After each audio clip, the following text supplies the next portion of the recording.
Halo teman-teman semua, selamat datang di channel Yuzuru Anime, di mana kita akan membahas hal-hal menarik seputar anime, manga, dan lain-lain. Akhirnya versi full episode 73 anime Attack on Titan The Final Season telah rilis. Setelah minggu lalu, episode 73-nya harus terpotong di tengah penayangannya, karena pada penayangannya bertepatan dengan terjadinya gempa di Jepang, sehingga stasiun TV Jepang lebih mengutamakan acara berita. Dan sebagai gantinya, episode 73 ditayangkan ulang bersamaan dengan tayangnya episode 74. Oke, tanpa lama-lama lagi, berikut pembahasan episode 73 Attack on Titan The Final Season. Let's go! Episode 73 ini diberi judul Kebiadaban. Episode ini melanjutkan episode sebelumnya, saat setelah Hanji dan pasukan Survey Corps yang ada di restoran ditahan oleh fraksi Jaeger, kecuali Armin dan Mikasa yang hendak diajak Eren berbicara. Di sini Eren memulai pembicaraan dengan membahas mengenai penyelesaian bangsa Eldia yang bisa dilakukan dengan tanpa adanya pertikaian. Namun belum selesai berbicara, Armin dengan tidak sopan langsung memotong perkataan Eren dengan menanyakan kenapa Eren bertindak di luar rencana dan mencurigai Eren bahwa Eren telah dikendalikan Yelena dan Zeke. Begitu juga Mikasa yang beranggapan bahwa Eren benar-benar telah dikendalikan Zeke dan Yelena. Lalu Eren menjawab, alasan Eren melakukan di luar rencana karena hal tersebut memang atas kehendak bebas Eren, dan Eren sendiri tidak ada kaitannya dengan Yelena dan Zeke. Lalu Eren yang muak dituduh telah dikendalikan. Sekarang Eren balik menanyai Armin mengenai Armin yang terus-menerus mengunjungi Annie. Dan menurut Eren, ingatan Armin telah dikendalikan oleh Bertolt, karena kita tahu sebenarnya Bertolt dari dulu sudah menyukai Annie. Sedangkan Armin baru-baru ini setelah mewarisi Titan Bertolt, Armin mulai ngebucin dengan Annie. Dan kini siapakah yang dikendalikan? Mendengar perkataan Eren, Armin pun terdiam. Dan kini giliran Mikasa. Eren juga menuduh Mikasa yang telah dikendalikan oleh darah klan Ackerman-nya, yang mana sebenarnya klan Ackerman dulunya sengaja dibuat sebagai pelindung keluarga kerajaan. Dan menurut Eren, insting seorang Ackerman akan aktif jika dia telah menemukan inangnya, atau bisa dibilang majikannya. Dan untuk kasus Mikasa, Eren adalah inang bagi Mikasa, sehingga jati diri Mikasa sebenarnya telah hilang, dan Mikasa yang sekarang adalah budak bagi Eren. Eren juga menambahi bahwa Eren sangat membenci budak. Dengan kata lain, Eren juga membenci Mikasa. Mikasa pun tak menyangka Eren akan mengatakan hal tersebut sambil meneteskan air mata. Armin yang melihat Mikasa menangis langsung pergi menghampiri Eren dan bersiap memukul Eren. Namun Mikasa tiba-tiba menahan Armin. Dan yap, itu adalah salah satu refleks Mikasa untuk melindungi Eren. Setelah Mikasa melepas Armin, Armin langsung memberi satu pukulan tepat di wajah Eren. Karena Armin bukan tipe petarung, Armin terkena berkali-kali pukulan dari Eren hingga babak belur. Lalu Eren menyuruh mereka untuk ikut pergi menuju ke distrik Shiganshina. Dan di sini kita diperlihatkan seluruh teman-teman Eren dan juga keluarga Sasha yang ditahan di penjara.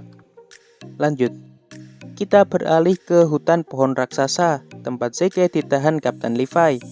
Di sini terlihat Kapten Levi ingin segera mengorbankan Zeke agar Zeke bisa dimakan salah seorang faksi Jaeger. Karena menurut Kapten Levi, jika tanpa Zeke, rencana fraksi Jaeger akan berakhir. Saat Kapten Levi sedang berpaling dari Zeke, tiba-tiba Zeke kabur melarikan diri. Kapten Levi pun heran, kenapa Zeke berani kabur, yang padahal hutan ini sudah dijaga ketat oleh 30 prajurit. Dan alangkah mengejutkannya, Zeke tiba-tiba berteriak, dan seluruh prajurit di hutan pohon raksasa pun berubah menjadi Titan. Lalu kita juga diperlihatkan para militer yang merasakan seperti sengatan listrik dalam tubuhnya. Dan yap, Kapten Levi baru menyadari bahwa wine dari Marley tersebut yang diberikan kepada militer Paradis ternyata mengandung cairan tulang belakang Zeke. Di sini juga terbukti bukan hanya asap, tapi cairan dalam bentuk wine pun bisa digunakan Zeke untuk merubah subjek Ymir menjadi Titan. Zeke pun kabur meninggalkan Kapten Levi menggunakan 3 Mindless Titan. Dan mengejutkannya, dengan sangat cepat, Kapten Levi sudah berada tepat di depan Zeke. Dan yap, ternyata seluruh prajurit Kapten Levi yang berubah menjadi Titan telah dihabisi Kapten Levi. Zeke tanpa pikir panjang langsung berubah ke wujud Beast Titannya untuk melawan Kapten Levi. Di sini terlihat tengkuk Beast Titan Zeke telah diberi pengerasan. Ternyata Zeke telah belajar dari kejadian masa lalu. Namun sepertinya hari ini Zeke kurang beruntung, karena yang dihadapi Zeke saat ini adalah Kapten Levi, manusia terkuat di Attack on Titan. Sehingga Zeke pun berhasil dikalahkan untuk yang ketiga kalinya oleh Kapten Levi.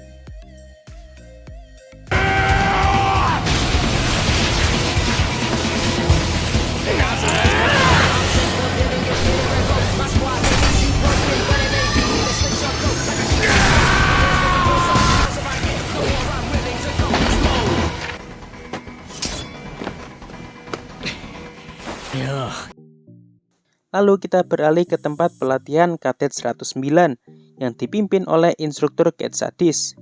Tapi di sini terlihat para kadet sudah kehilangan semangat mereka karena Cat Sadis masih memberi pengajaran tentang membasmi Titan, sedangkan saat ini sudah tidak ada lagi Titan yang harus dibasmi.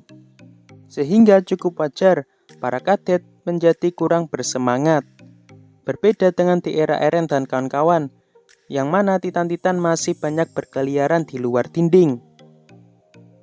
Di tengah-tengah Cat Sadis memberi pengajaran pada Kadet 109, tiba-tiba Floats datang dengan tujuan merekrut para kadet untuk masuk ke fraksi Jaeger.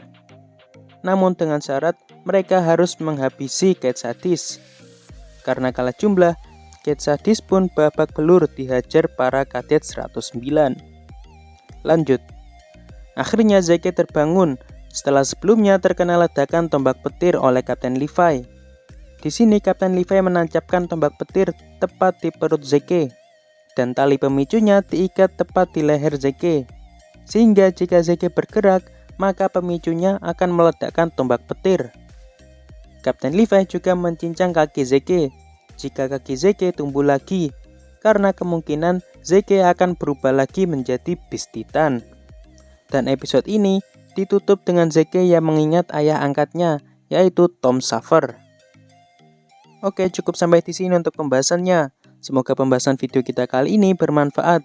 Jika ada saran pembahasan lain, silakan tulis di kolom komentar. Dan jangan lupa like, subscribe, dan share ke teman-teman kalian.